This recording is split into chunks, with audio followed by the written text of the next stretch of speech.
Brian, why don't you lead us off today? How do you translate the activity in the market today?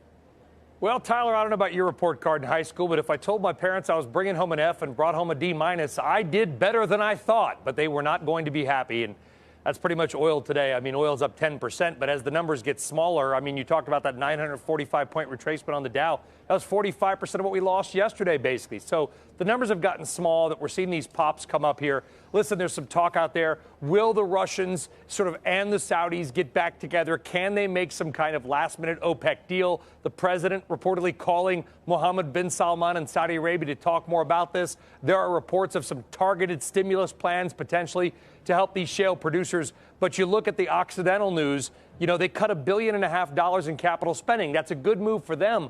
But Tyler and Kelly and Kevin, think about the economy. $1.5 billion taken out of ordering pipe, by truck drivers, ground crews. Those are the things that we are going to see trickle through the economy, and it's going to sting. Let's talk about that, if we might, Kevin. Is the economic effect of low and falling oil prices a positive overall for the U.S. economy, or, given the number of jobs that are tied to the oil economy today, a negative? It's actually negative now to have low prices. And the reason isn't just because we're now a net exporter of energy.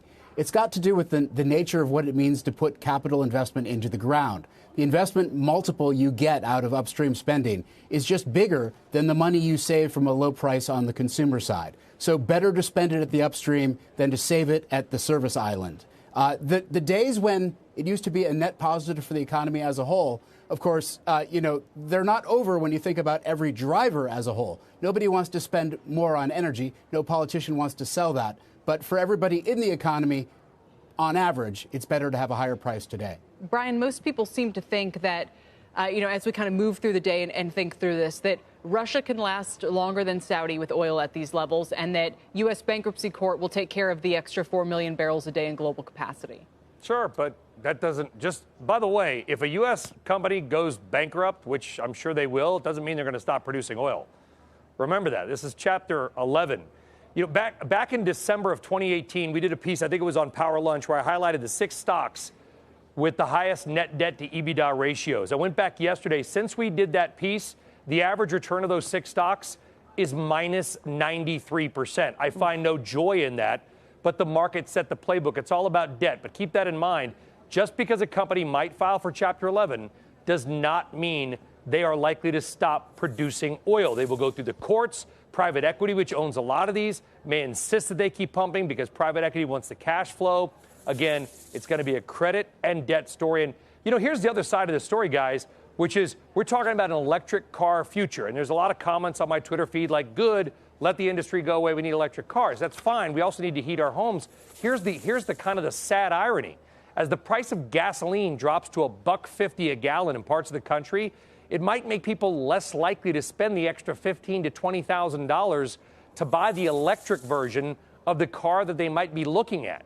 That's not something necessarily the EV industry would like to see. No, I think that's exactly right. When you look at some of the hybrid cars that were so popular when oil was way up there, they have lost some of that sheen in recent years. Kevin, do you see what Brian seems to be forecasting, and that is the likelihood of multiple bankruptcies in the Permian area, in the Bakken, and elsewhere?